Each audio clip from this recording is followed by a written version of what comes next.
Story teller by Biplab YouTube চ্যানেলে এখন আপনারা শুনবেন ভিলেন ক্যান বি লাভার উপন্যাসের ৪২ নম্বর এপিসোড। পাখির কিচিরমিচির শব্দে এলিজাবেথের ঘুমে ছেদ পড়ল। তবু বিছানায় খানিকক্ষণ এদিক ওদিক মোছড়ামুছড়ি করল, যদি ঘুমটুকু আরও একটু ধরে রাখা যায়। শেষমেশ হাল ছাড়ল ফোনে আসা একটানা নোটিফিকেশনের শব্দে। আতখোলা ঝাপসা চোখে ফোন হাতে নিতেই চমকে গেল। এক অচেনা নাম্বার থেকে অনেকগুলো ছবি পাঠানো হয়েছে।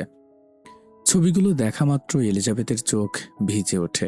বুকের ভেতর অদ্ভুত এক চাপ অনুভব করল। ছবিগুলো গতকালের, কেউ দূর থেকে তুলেছিল, অতটুকু স্পষ্ট। প্রতিটি ছবিতে দেখা যাচ্ছে রিচার্ড একগুঁয়ে দৃষ্টিতে চেয়ে আছে এলিজাবেথের দিকে। তবে সেই দৃষ্টিতে গ্যাংস্টার বসের রাগ নেই, নেই হিংস্রতার লেশমাত্র। বরং সেখানে কিছু ছিল, কিছু এমন যা রিচার্ডের ঠোঁট থেকে কোনোদিনও বের হয়নি। এমন কিছু যা ওকে অচেনা লাগাচ্ছে। কান্নায় গলা বুঝে এলো এলিজাবেথের। ধীরে ধীরে হাত রাখলো ফোনের স্ক্রিনে। মাফ করবেন আমায়, আপনার পাহাড় সমান অন্যায়ের কাছে আমার অনুভূতি বিধ্বস্ত। কথাগুলো বাতাসে মিলিয়ে যাওয়ার আগেই হঠাৎ গুলির এক বিকট শব্দে কেঁপে উঠল পুরো বাড়ি। চমকে উঠে এলিজাবেথ দৌড়ে ছুটে গেল নিচে। কিন্তু যা দেখল তা দেখার জন্য মন মোটেও প্রস্তুত ছিল না। সিঁড়ির পাশে রামুদা পড়ে আছে, রক্তে ভেজা শরীরে। বুক চিরে দিয়েছে বন্দুকের নির্দয় ঝাঁজ। কিছুটা দূরেই লেডি জেসিকা পড়ে আছে, কপাল থেকে টপ টপ করে রক্ত ঝরছে। পাশেই একখানা ভাঙা ফুলদানি পড়ে, যেন এখানেই হয়েছিল কোনো তুমুল সংঘর্ষ। এলিজাবেথের আতঙ্কিত চোখ এগিয়ে গেল সামনের দিকে। দাঁড়িয়ে আছে তাজওয়ার দেওয়ান, চোখে ভয়ানক ক্ষিপ্ততা আর মুখে পশুর মতো হিংস্রতা। প্রাণ ভয়ে এলিজাবেথ দৌড়ে পালানোর চেষ্টা করল। তার আগে তাজওয়ার দেওয়ান ঘূর্ণিঝড়ের বেগে ছুটে গিয়ে পেছন থেকে টেনে ধরল এলিজাবেথের লাল কেশ। ভয়াল কম্পনে জমে যায় সমস্ত কায়া। এলিজাবেথকে টেনে হেঁচড়াতে হেঁচড়াতে সিঁড়ি থেকে নিচে নামিয়ে আনলো পশুরি তাজওয়ার। শরীরে ভর করেছে অশুদ্ধ শক্তি, চিবুকে রক্ত পিপাসু ক্রোধ, সেই থেকে অধরা হিংসে অট্টহাসি। বিদঘুটে হাসিগুলো ঘন জঙ্গলের বদ্ধ ঘরের দেয়ালগুলোতে বাড়ি খেয়ে আবারও ফিরে ক্রন্দনরত মুখ হর্ষি। দমবন্ধকর কান্নায় নিস্তব্ধ হয়ে আসছে দেহ। তাজওয়ার চুলের মুঠি টেনে নিজের দিকে ঘুরালো এলিজাবেথকে। ঘাতক প্রহরীর প্রথম আঘাতই পড়ল গিয়ে চোয়ালে। এলিজাবেথ ছুটকে গিয়ে পড়ল টেবিলের উপর। চোয়াল থরথর করে কেঁপে উঠল। দুফোঁটা তরলে সিক্ত হলো কোমল পাশটায়। তাজওয়ার আবারও এসে চেপে ধরল এলিজাবেথের মাথা টেবিলের সাথে। নখের আঁচড়ের দাগ কাটা চিহ্ন হিসেবে বসে যায় ঘাড়ে।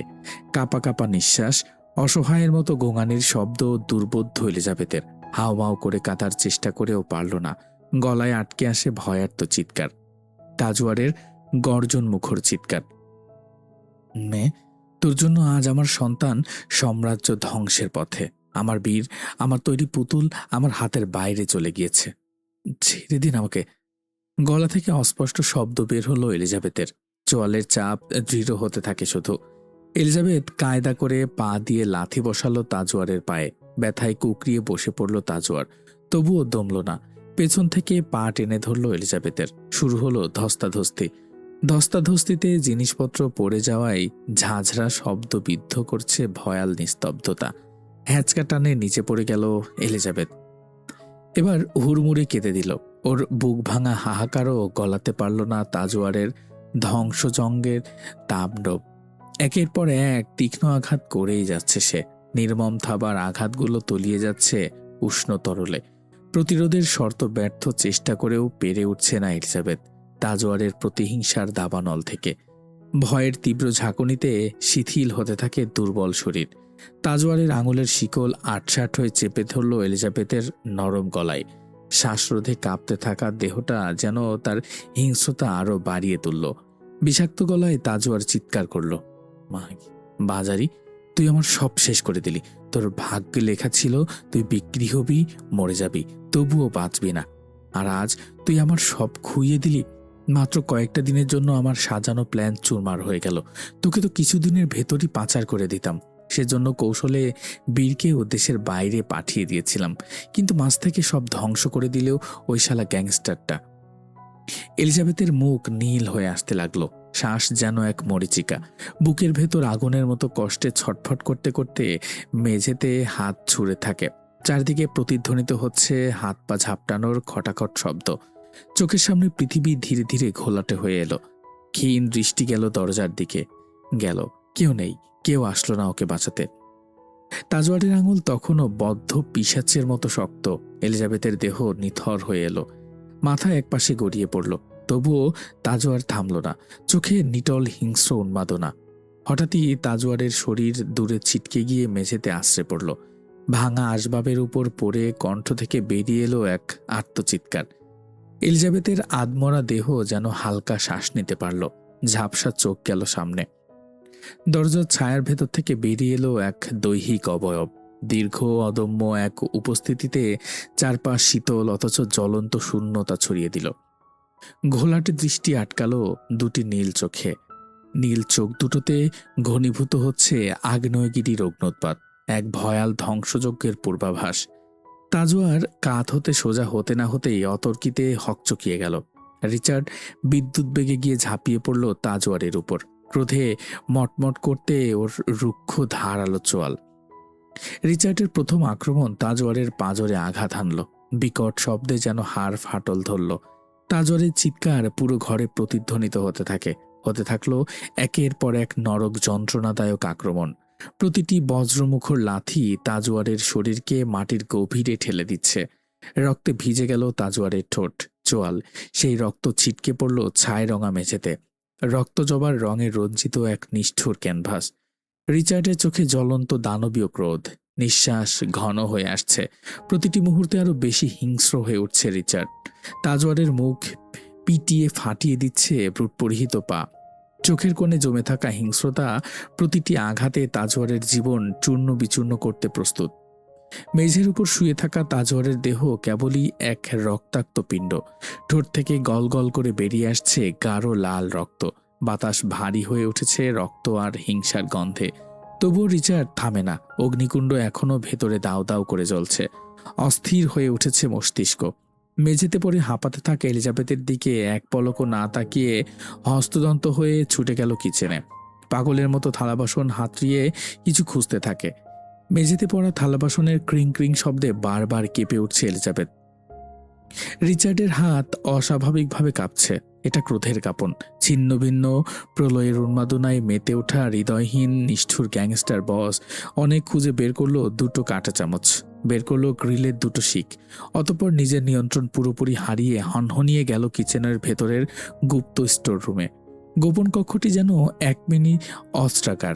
বিশাল র্যাকগুলোয় সাজানো রয়েছে অগণিত যুদ্ধাস্ত্র, M436 rifle, striker shotgun, MSR, AS-50 sniper রাইফেলের সাথে অগণিত বুলেট। রিচার্ডের চোখ দ্রুত খুঁজে বের করলো তার প্রয়োজনীয় সরঞ্জাম। উদ্দেশ্যকৃত জিনিসটা পাওয়ার সাথে সাথে ঠোঁটের কোণে এক ভয়াল হাসি ফুটে উঠল। নিচ থেকে তুলে নিল একটি ভারী ধাতব বক্স। পরপরই একইভাবে হন্তদন্ত হয়ে ছুটে গেল মেঝেতে গোঙাতে থাকা তাজওয়ারের কাছে। তাজওয়ার তখনও মেঝেতে কাতরাচ্ছে। চোখ মুখ দিয়ে অঝরে রক্ত ঝরছে। রিচার্ডের শরীরে ভর করেছে পৈশাচিক আত্মা। রক্ত পিপাসায় পিপাসিত অভ্যন্তর ভয়ঙ্কর হাসি দিয়ে গিয়ে বসল তাজওয়ারের পেটের উপর। গল গল করে রক্ত বের হওয়ার কারণে সামনের কিছুই দেখতে পাচ্ছে না তাজওয়ার। পেটের উপর চাপের ফলে আর্তনাদের শব্দ বাড়ে। রিচার্ড খুবই ধীরস্থিরভাবে হাত দিয়ে ধুলো ঝেড়ে খুলল বক্সটি। ভেতরে ছিল আরো ভয়ঙ্কর সরঞ্জাম, তীক্ষ্ণ কাঁচি, কাঁটাযুক্ত রড, স্টিলের শিক, নানান রকমের ছুরি। প্রতিটি অস্ত্র হিংস্রতার আরেকটি রূপ। রিচার্ডের শান্ত দৃষ্টিতে তাকালো এলিজাবেথের গালের থাবার দাগগুলোর দিকে। অতঃপর তুলে নিল দুটি শিক। ছুটতে থাকা হাত দুটো শক্ত করে চেপে ধরল রিচার্ড। খুব অল্প সময়ের মধ্যে বন্ধ হয়ে গেল ছটফটানি। দুহাত দুপাশে মিলিয়ে শিক দিয়ে বিদ্ধ করে দিল মেঝের সাথে। হিংস্রতার প্রভাবে বিড়বিড়িয়ে ওঠে পৈশাচিক সাইকো মস্তিষ্ক। এই হাত দিয়ে আঘাত করেছিলি না? রিচার্ড এক মুহূর্তের জন্য দ্বিধা করল না। দুহাতে তুলে নিল চকচকে দুটি কাঁটা চামচ। চোখে এক নিষ্ঠুর দহনে প্রতিশোধের আগুন জ্বলছে। হাত উঁচু করে মাথার উপর তুলল। অতঃপর আঘাতের পূর্বাভাস না দিয়েই অমানবিক শক্তিতে চামচ দুটি সজোরে ঢুকিয়ে দিল তাজওয়ারের চোখের কোটরে। একটি বিকট করুণ চিৎকার কাঁপিয়ে তুলল চারিপাশ। আশেপাশের গাছ থেকে বন্য পাখিগুলো আতঙ্কে ছুটে গেল। তাজওয়ারের শরীর থরথর করে কেঁপে উঠছে একটু পরপর। রিচার্ডের মুখে প্রশান্তিময় হাসির অস্পষ্ট ঝলকানি।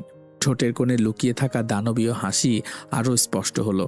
বৃদ্ধাঙ্গুলি আর তর্জনী দিয়ে চামচের মাঝখান থেকে শক্ত করে চেপে ধরে শুরু করলো ধীর নিখুঁত এক মোচড়ানি। চোখের কোটরের ভেতর থেকে ভোঁতা আর ভিজে চপচপ শব্দ শোনা গেল। হঠাৎই এক বীভৎস হ্যাঁচকা টানে চামচ দুটি বের করে ফেলল রিচার্ড। তবে সাথে করে মাংস, রক্ত আর কুচকুচি কালো চোখের মণি বেরিয়ে এলো চামচ দুটোতে। তরল কালো রক্ত চামচ বেয়ে ফোঁটা ফোঁটা করে চুইয়ে চুইয়ে তাজওয়ারের বুকে পড়ছে। রিচার্ড চোখের সামনে মণিগুলো ঘুরিয়ে ফিরিয়ে দেখছে নিস্তব্ধ নেশায়। মানবিক দুর্বলতার চূড়ান্ত প্রহসন নিজের হাতে ধরে অনুভব করছে। চামচ থেকে গড়িয়ে পড়া কালো তরল রক্ত তার হাত বেয়ে পড়ছে, কিন্তু চোখে কেবল এক বিজয়ী শিকারীর নিষ্ঠুর জলজলে দৃষ্টি। এবার রিচার্ড বাক্সের ভেতর থেকে বের করলো একটা ছোট্ট কুড়াল। একটানে ছিঁড়ে ফেললো তাজওয়ারের বুকের পাঞ্জাবির অংশ। উন্মুক্ত করলো সাদা লোমযুক্ত বুক। আশপাশ তোয়াক্কা না করেই তীব্র আঘাতে কোপ বসালো বুকের মাঝ বরাবর। গলা থেকে বেপরোয়া চিৎকার বের হতে থাকে তাজওয়ারের। ফিনকি দিয়ে রক্ত গিয়ে ছিটে পড়ল রিচার্ডের হিংস্র মুখে। কুড়ালের তীক্ষ্ণ আঘাতে নির্মম খচখচে শব্দের সাথে মাংস ছেঁড়া আর হাড্ডি ভাঙার কর্কশ শব্দ ভাসছে আতঙ্কিত বাতাসে। কোপাতে কোপাতে পাঁজরের মাছটা ভাগ করে ফেলল রিচার্ড। ভেতর থেকে সাদা ফেনার মতো কি বের হচ্ছে। ওদিকে শোনা যাচ্ছে গড় গড় বমির শব্দ। এই নৃশংস অপ্রীতিকর দৃশ্য দেখে নিজেকে ধরে রাখতে পারে না এলিজাবেথ। রিচার্ডের ক্ষিপ্ত হয়ে ছুটে গেল এলিজাবেথের কাছে। রক্তে তলিয়ে গিয়েছে রিচার্ডের অবয়ব। রক্ত পিপাসুর মতো ভয়ঙ্কর লাগছে ওকে। রিচার্ডকে এগিয়ে আসতে দেখে হাউ মাউ করে কেঁদে উঠল এলিজাবেথ। কোনো কিছুর পরোয়া করল না রিচার্ড। এলিজাবেথকে চেপে ধরে ওর কামেজের নিচের অংশ ছিঁড়ে ওর চোখ আর হাত পা বেঁধে দিল। সঙ্গে সঙ্গে আবারও ছুটে গেল তাজওয়ারের কাছে, দেহ থেকে প্রাণ টেনে নেয়ার বর্বর উল্লাসে। আগের স্থানে বসে আবারও হাতে তুলে নিলেও রক্তে চুপচুপে কোড়ালটা, যার ধারালো ফলা এখনো তাজওয়ারের কণ্ঠনালী আর মাংসের টুকরো বয়ে বেড়াচ্ছে। তুই অজ্ঞান হবে না এলিজাবেথ, তোকে শুনতে হবে এর আর্তনাদ। মেরে ফেলবো তোকে জ্ঞান হারালে। একটা, দুটো, তিনটা, পরপর তিনটে কোপে দফা রফা ইস্তফা ঘটল তাজওয়ারের বুকে। থেমে গেল কোপানোর বিকট শব্দ, মাংসার ছিঁড়ে শব্দ, রক্তের ঘরঘরানির শব্দ। নিস্তব্ধতায় ছেয়ে গেল মৃত্যুর পূর্ব নিঃশ্বাসের কর্কশতা। বেজে গেল তাজওয়ার দেওয়ানের মৃত্যু ঘণ্টা। বেদনার কণ্টকময় মুহূর্ত অতিক্রম করে তাজওয়ারের আত্মা হার মেনে পালিয়ে গেলেও রিচার্ডের হিংস্রতা একটুও কমে না।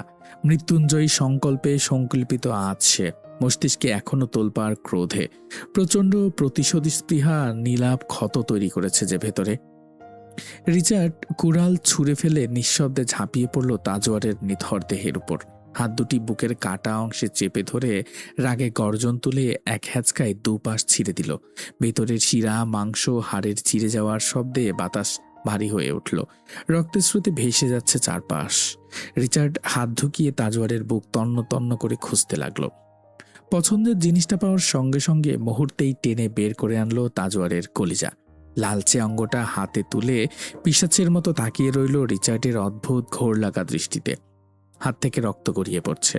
বিজয়ের উন্মত্ততায় নিথর দেহটাকে ছুঁড়ে ফেলে আবারও আঘাত করতে লাগলো রিচার্ড।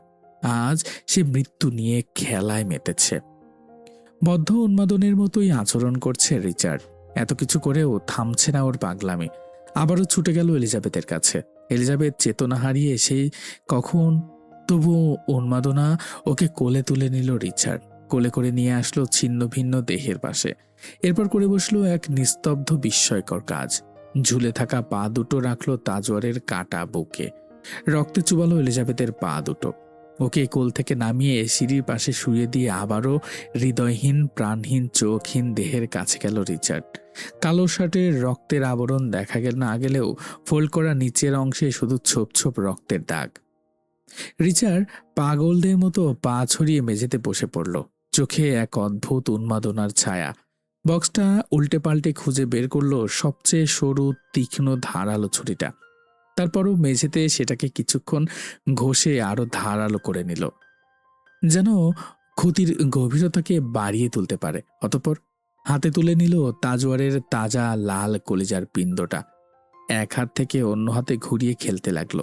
কিছুক্ষণ পর খেলা শেষে মেঝেতে ধীরে রেখে এক ভয়ের নকশা শুরু করলো স্লাইস করা। প্রতিটি টুকরো নিখুঁত, রক্ত চুইয়ে মেঝেতে ছড়িয়ে পড়ছে, আর ঠোঁটে ফুটে উঠছে এক নির্মম শান্ত হাসি। অকস্মাৎ ফার্ম হাউসের চারপাশে গরম হাওয়া আর গাড়ির কর্কশ শব্দ ভেসে এলো। অনেকগুলো ভারী পায়ের ছন্দময় আওয়াজ ধীরে ধীরে স্পষ্ট হতে লাগলো। রিচার্ড থমকে গেল, রক্তে ভেজা মুখ পেছন ফিরল।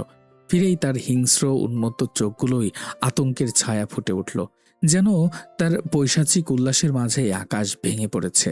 চারপাশ থেকে ঘিরে আসছে অজানা বিপদের গন্ধ। মানুষ মানুষ কিন্তু নামের সাথে যুক্ত এক ভয়াবহ রূপমার্কা। রক্ত মাংসে করা হলেও মানবিকতার ছিটে ফোঁটাও নেই তার মাঝে।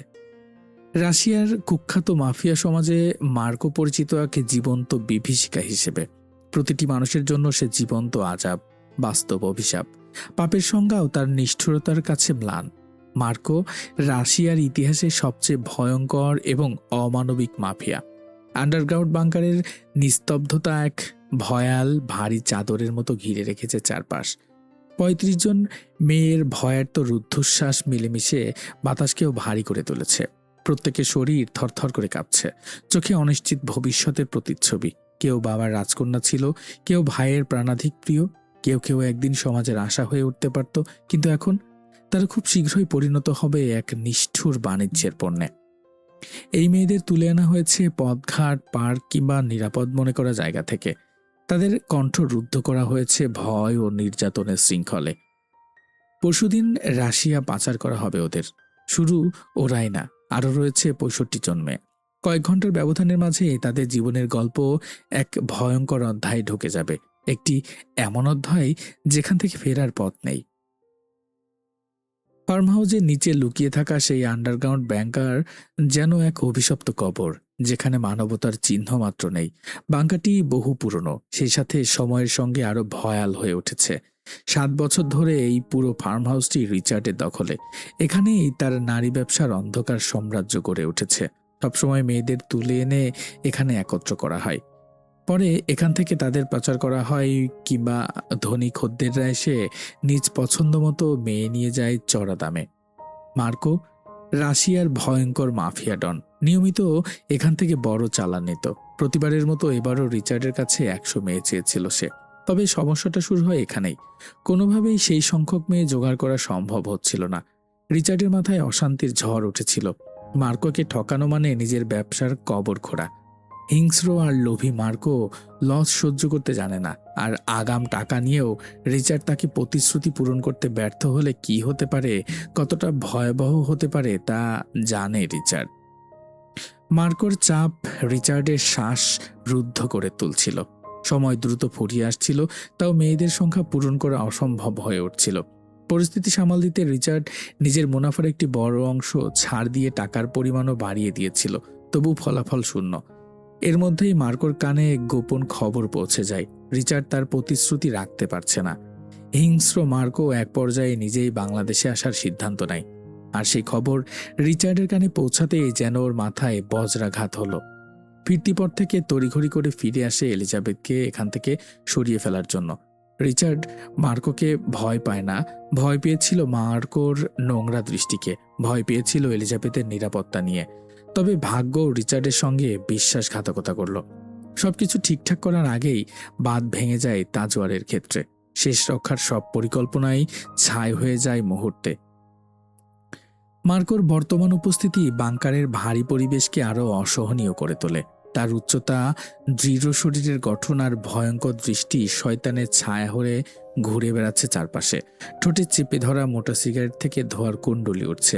পাশে দাঁড়িয়ে আছে টম, মার্কোর বিশ্বস্ত সহযোগী, যার মুখেও একই নিষ্ঠুরতার ছাপ। মার্কো ঘুরে ঘুরে ক্রন্দনরত মেয়েদের দেখছে, তবে তার চোখ বারবার গিয়ে আটকে যাচ্ছে রিচার্ডের দিকে তীব্র ঘৃণাভরা দৃষ্টিতে তাকিয়ে থাকা এলিজাবেথের উপর।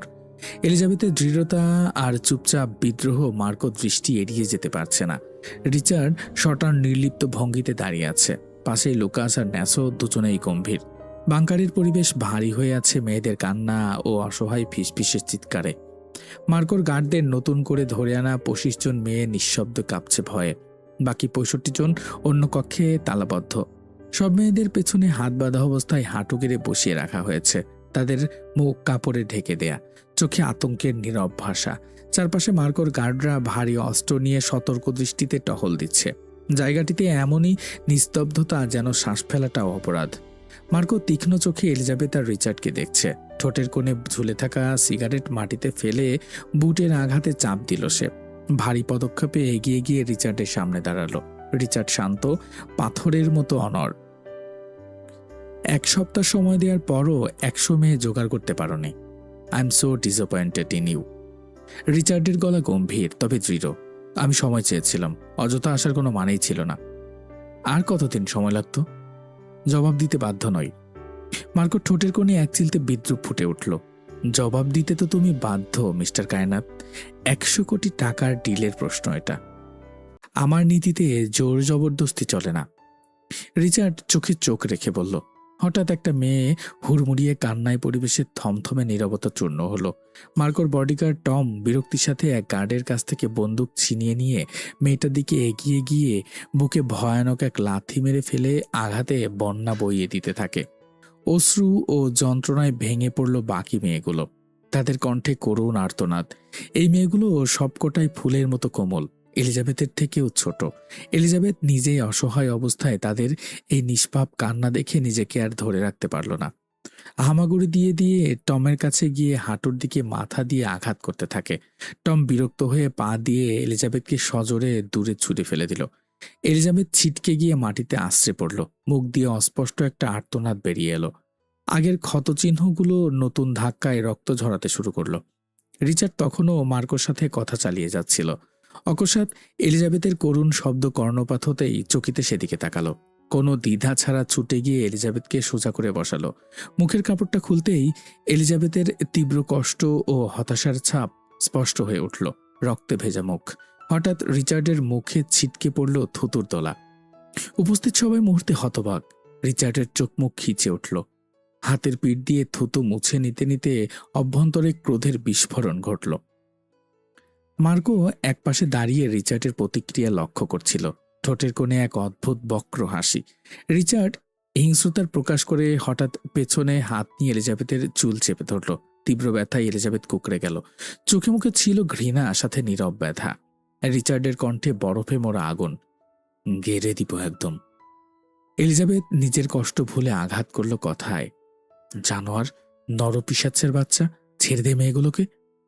তৎক্ষণাৎ রিচার্ড গলার কাছে শক্ত করে চেপে ধরল। ফিসফিসে গলায় চিবিয়ে চিবিয়ে বলল, তোর পরিণতিও খুব শীঘ্রই এই মেয়েদের মতো হতে চলেছে। তেজ কমিয়ে নে, বাঁচতে চাইলে ভবিষ্যতের জন্য ভালো হবে। মার্কো তখন পেছন থেকে গাঢ় স্বরে বলল, you guys know each other. Richard এলিজাবেথকে মাটিতে ছুঁড়ে ফেলে উঠে দাঁড়ালো। ঠান্ডা গলায় বলল, নোপ। মার্কোর চোখে সন্দেহের ছায়া, কিন্তু ঠোঁটের কোণে বিদ্রুপ। তাহলে সকালে ওটা কি ছিল? মার্কো ইঙ্গিত করল তাজওয়ারের ঘটনাটা। রিচার্ড মুখে কোনো ভাব না এনে বলল, আমি পথের কাঁটা রাখি না। যে আমার পথে আসবে তার মৃত্যু নিশ্চিংসই হবে। তাই বলে একটা সামান্য কলগালের জন্য এত ক্ষোভ? রিচার্ডের হাত মুষ্টিবদ্ধ হয়ে উঠল তৎক্ষণাৎ। কণ্ঠ যেন বজ্রপাত। What's your words Marco? আমি কথা কম বলি, কাজ বেশি করি। নিজেকে সামলে রেখো। মার্কো চমৎকার হাসি দিল। রিল্যাক্স ম্যান, যোগ করছিলাম। তবে মানতে হবে, গড়া মাল। এই মেয়েটাকে আমার ভিআইপি ক্লায়েন্টের জন্য বুক করে দিলাম। মার্কোর লালসা মাখা দৃষ্টিতে এলিজাবেথের দিকে তাকালো। এলিজাবেথ ভেতরে বিষাদের ঝড় তুলল, চিৎকার করে উঠল, এত নিষ্ঠুর হবেন না, আল্লাহর দোহাই লাগে, ছেড়ে দিন মেয়েগুলোকে। আরেকটা গার্ড এলিজাবেথের দিকে তেড়ে যেতে নিলে লম্বা শ্বাস ফেলল রিচার্ড, ঘাড় ঘোরাতে ঘোরাতে। মাঝপথে বুকের উপর শক্ত হাত চেপ দিয়ে গার্ডকে থামিয়ে দিল লুকাস। এই মেয়ে আমাদের আন্ডারে, যতক্ষণ পর্যন্ত আমাদের কাছে, এটা আমাদের দায়িত্ব। লুকাসের গলায় স্পষ্ট সতর্কবার্তা। গার্ডটা এক পা পিছিয়ে গেল, তবে এতে ক্ষিপ্ত হয় মার্কো। পিঠ পিছে গুজে রাখা গান বের করে এলিজাবেথের দিকে এগিয়ে যেতে নিলে বাধা দেয় রিচার্ড। দণ্ডায়মান প্রাচীরের মতো এসে সামনে দাঁড়ায় মার্কোর। হুঁশিয়ারি দিয়ে বলল, Marco, don't cross the line. Didn't you hear what he said? মার্কোর চোখে সন্দেহের ছায়া আরও গাঢ় হলো। ধীরে ধীরে এগিয়ে এসে রিচার্ডের আরও নিকটস্থ হয়ে দাঁড়ালো। তীক্ষ্ণ দৃষ্টি রাখলো সমুদ্র নীল চোখে। শুনলাম বাতাসে নাকি ভাসছে গ্যাংস্টার বস রিচার্ড কায়নাথ বিয়ে করেছে। তাহলে কি সেই সৌভাগ্যবান আমি যিনি তোমার মিসেসকে দেখার সুযোগ পেল? মার্কো বাঁকা হাসি দিয়ে এক পলক তাকালো এলিজাবেথের দিকে। ওদিকে লুকাসের হাত ঘামতে শুরু করলো, ন্যাছোর চোখে স্পষ্ট উদ্বেগ। সবাই চুপচাপ রিচার্ডের প্রতিক্রিয়া দেখার অপেক্ষায়। রিচার্ড হঠাৎ জোরে হেসে উঠল। ওর গলা যেন ভয় জোগানো অথচ আত্মবিশ্বাসে ভরা। আমার মিসেস? তার পা পল্লীর আশেপাশে ঘোরার জন্য না, বেপথে যাওয়ার বয়স হতে হতেই সিল মেরে দিয়েছি। এখন ঘুরবে শুধু আমার সাথে, সারা পৃথিবী ঘুরবে। আর তার মুখ দিয়ে যেটা বের হবে আমি সেটাই পূরণ করব। And yes, there is no fucking bullshit. Elizabeth ফ্যালফ্যাল করে তাকিয়ে থাকলো রিচার্ডের দিকে, ভেতরের দ্বন্দ্ব আর শূন্যতায় নিমজ্জিত। চোখের কোণে এক ফোঁটা সুপ্ত আলোর মতো লুকিয়ে থাকা মৃদু ভালো লাগা, যা মুহূর্তে উজ্জ্বল হতে পারত, তা ধীরে ধীরে মিলিয়ে গেল। অক্ষিপট ছাড়িয়ে গিয়ে সেই আলোর জায়গা নিল এক অদ্ভুত শূন্যতা, একেবারে শূন্যের কোটায় দাঁড়িয়ে থাকা নির্বিকার অনুভূতি। ক্রিং ক্রিং, হিলের জোড়া শব্দ ধীরে ধীরে এগিয়ে আসছে। সকলের চোখ একসঙ্গে দরজার দিকে স্থির হয়ে গেল। রেড ভেলভেট শার্ট গাউনে আবৃত লারা হেলে দুলে সামনে এগিয়ে আসছে। ঠোঁটে লেপতে থাকা কড়া নোড রেড লিপস্টিক যেন ঘরের আলোটুকু কেড়ে নিচ্ছে। এক মুহূর্তের জন্য সবাই স্তব্ধ, জলজল করে উঠল চোখ। এলিজাবেথের ভেজা চোখে একসঙ্গে তিক্ততা আর অপরিচিত এক সংকীর্ণতার ছাপ। অনুভূত হচ্ছিল এই দৃশ্যটা যেন ওর সমস্ত আত্মবিশ্বাসকে ধূলিসাৎ করে দিয়েছে। I missed you so much baby. রিচার্ডের কণ্ঠে পিপাসার তীব্রতা। এগিয়ে গিয়ে লারার কোমরে জড়িয়ে ধরল রিচার্ড। হতভম্ব হয়ে দাঁড়িয়ে রইল ন্যাসো লোকাস। মার্কোর চোখে এক ঝলক সংশয় খেলে যায়। তবে কি তার ধারণা ভুল ছিল? এদিকে এলিজাবেথের শরীরটা যেন আস্তে আস্তে অসাড় হয়ে আসছে। বুকের ভেতর এক অদম্য ঝড় বয়ে যাচ্ছে। লারার কোমর ধরে ওকে সামনে টেনে নিয়ে গেল রিচার্ড। সবার চোখের সামনে দাঁড়িয়ে মার্কোর উদ্দেশ্যে এক চওড়া হাসি দিয়ে বলল, মিট মাই ওয়াইফ। মার্কো স্তব্ধ, দাঁতে দাঁত চেপে মুখে জোরপূর্বক হাসি ফুটিয়ে তুলল। হে হে সেক্সি। লারা গাল ভরা হেসে মার্কোর দিকে তাকালো। Hello handsome. রুমের ভারী পরিবেশ আরো গাঢ় হলো। এলিজাবেথ নীরবে চোখ নামিয়ে নিল। এই দৃশ্য যে তার সহ্যের বাইরে। লারার লাল লিপস্টিকের রং আর রিচার্ডের কোমর জড়িয়ে ধরা দৃশ্যটা যে ওর কাতর চোখ থেকে আর মোছার মতো নয়। লারার আগমনে বাংকারের ভারী লোহার দরজা খুলতেই যেন এক মুহূর্তের মুক্তির স্বাদ পেল মেয়েটা। ভয়ে কাঁপতে থাকা হৃদয় নিয়ে ছুটে বেরিয়ে আসার চেষ্টা করলো সে। কিন্তু স্বপ্নের মতো ওই সব যে শেষ হয়ে যায় যখন গার্ডদের হাত তার ক্ষীণ শরীরটিকে শক্ত করে থামিয়ে দেয়। এক চিৎকারকে ভেঙে পড়ে মেয়েটি। তবু চোখে ছিল জীবনের জন্য শেষ চেষ্টা। মার্কোর চোখ দুটো শিকারী জানোয়ারের মতো জ্বলছে। তার নিঃশৃংসতার সীমা এবার আর কিছুই ছুতে পারবে না। মেয়েটিকে গার্ডদের হাত থেকে ছিনিয়ে নিয়ে নিষ্ঠুরতার চূড়ান্তে পৌঁছায়। মেয়েটাকে মেঝেতে ফেলে নিজের ভারী বুটের পায়ের নিচে পিষতে থাকে। বুট পরিহিত পা দিয়ে অনবরত আঘাত করতে থাকে স্পর্শকাতর জায়গাগুলোতে। মেয়েটির বুক থেকে মর্মবেদী আর্তনাদ বেরিয়ে এসেছে। এক নিমিষে সমস্ত বাংকার জুড়ে এক শীতল আতঙ্কের ছায়া ফেলে। অন্য মেয়েদের গা শিউরে ওঠে। নির্বাক চাহনিতে দেখতে থাকে সেই ভয়াবহ দৃশ্য। কেউ কাঁদতে চায়, কেউ চিৎকার করতে চায়, কিন্তু ভয়ে ঠোঁট কামড়ে সমস্ত শব্দ আটকে রাখে।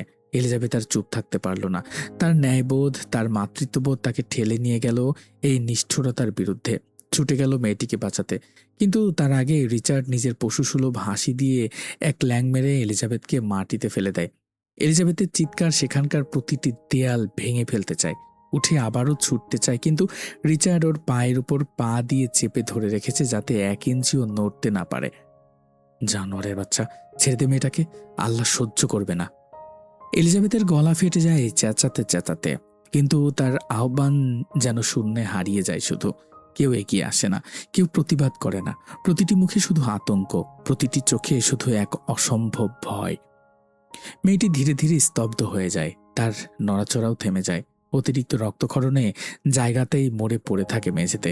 মেয়েটির নিথর শরীরের দিকে চেয়ে এক মুহূর্তের জন্য এলিজাবেথ নড়তে পারে না। মাটিতে মুখ গুজে কাঁদতে থাকে অঝরে। লারা পুরো দৃশ্যটি এক অদ্ভুত নির্লিপ্ততায় দেখছিল। তার ভেতরেও কিছু কাঁপছে। এমন ভয়ানক দৃশ্য, এমন নিঃসীম নিষ্ঠুরতা শক্ত হৃদয়ের অধিকারী তাকে অস্বস্তিতে ফেলে দিয়েছে। মার্কো হাঁপাতে হাঁপাতে মেয়েটির রক্তে ভেজা মুখের দিকে ক্ষিপ্ত চোখে চেয়ে দাঁড়িয়ে থাকে। তার চেহারার উপর লেগে থাকা রক্তই তার রাক্ষসী মানসিকতার প্রতীক। মার্কো ঘন নিঃশ্বাস ফেলে রিচার্ডের পাশে গিয়ে দাঁড়ালো। মুখে কোনো কথা নেই, চোখে শুধু অস্পষ্ট এক নৃশংসতার ছায়া। রিচার্ডের লোকেরা মেয়েটির নিথর শরীর সরিয়ে ফেলতে ব্যস্ত। কারো চোখে অনুশোচনা নেই, কারো মুখে ভয় নেই, বরং এটা তাদের কাজ, নিয়মিত রুটিনের অংশ। মেয়েটির ক্ষতবিক্ষত দেহকে একটি পুরনো কাপড়ে মুড়ে ফেলে টেনে নিয়ে যাচ্ছে তারা, যেন একটি ভাঙা পুতুল সরানো হচ্ছে এমনভাবে।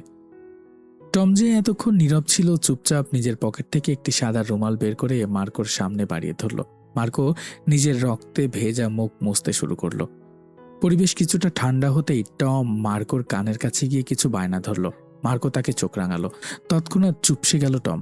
দুষ্টু হাসি ছড়িয়ে মার্কো রিচার্ডের দিকে চাইল, ইঙ্গিতপূর্ণভাবে বলল, be careful Tom, this fucking whore is for me.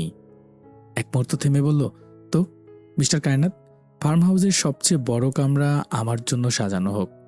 Tom, ডিনারের জন্য অন্য কিছু চুজ করো। My soul seeks solace and my body ইনার্স ফর পিস উইদিন হার্স। বলার সঙ্গে সঙ্গে টম গিয়ে সব থেকে উজ্জ্বল রাঙা মেয়েটার উপর ঝাঁপিয়ে পড়ল। বাজেভাবে এলোমেলো ছোঁয়াতে ভরিয়ে দিতে থাকে। বাকি মেয়েটা চোখের সামনে এই জঘন্য অপ্রীতিকর দৃশ্য থেকে মাথা নুইয়ে ফেলে। বুক ফেটে কান্না আসে এলিজাবেথের, তবে সে অক্ষম। ন্যাসো লুকাস নীরব নত দৃষ্টি নিবিষ্ট করে রেখেছে। মার্কোর কথার ইঙ্গিত বুঝতে বেশি সময় লাগলো না রিচার্ডের। চোখে ক্রোধের ঝিলিক, তবুও মুখে ঠান্ডা হাসি। মার্কো ক্রমশ ক্রন্দনরত এলিজাবেথের দিকে এগিয়ে যেতে নিলে এর আগে রিচার্ড গলা উঠিয়ে বলল, আমার রাজ্যে সবচেয়ে বড় কামরা আমার জন্যই বরাদ্দ। আগে আয়েশ করে তারপর না হয় অন্যদের বিষয়ে ভাবব। লারা এসব দেখে নীরব দর্শক হয়ে উঠে রইল। ভেতরটা জ্বলে পুড়ে ছাই হয়ে যাচ্ছে। অযাচিত কারণে জমে থাকা কষ্ট যেন বিস্ফোরণের অপেক্ষায়। রিচার্ডের কথায় মার্কোর চোখে ক্রোধ ফুটে উঠলেও নিজেকে সংযত রাখল। রিচার্ড এবার লারার কোমর ছেড়ে কাঁধে হাত রাখল। হাসকি স্বরে বলল, লেটস গো বেবি, তুমি আজ শাস্তি পাওয়ার যোগ্য, এত দেরি করার জন্য। Your fucking sense of time needs to get record. রিচার্ডের সংস্পর্শে আসার পরেও আজ লারার খুব অস্বস্তি হচ্ছে। মুখ তুলল এলিজাবেথ, হতভম্ব দৃষ্টিতে চেয়ে আছে রিচার্ডের দিকে। রিচার্ডের সংস্পর্শে লারা, অবিশ্বাস্য আর যন্ত্রণায় ভরা চোখ। এলিজাবেথ ভেজা কণ্ঠে চিৎকার করে উঠল, আপনি এমনটা করতে পারেন না। রিচার্ড থামল, পেছনে ফিরল, কিন্তু লারাকে ছাড়ল না, বরং আরো শক্ত করে ওকে নিজের কাছে টেনে নিল। পরপর এলিজাবেথের দিকে চেয়ে শক্ত কণ্ঠে বলল, উপন্যাসটা আপনাদের কাছে কেমন লাগছে তা অবশ্যই কমেন্টের মাধ্যমে জানিয়ে দিবেন। আর এখনো যদি চ্যানেলটা সাবস্ক্রাইব করে না থাকেন তাহলে অবশ্যই চ্যানেলটা সাবস্ক্রাইব করবেন। গল্পটি ভালো লাগলে বন্ধুদের সাথে শেয়ার করবেন। ধন্যবাদ। সাথে থাকুন, খুব শীঘ্রই ফিরে আসছি পরবর্তী এপিসোড নিয়ে।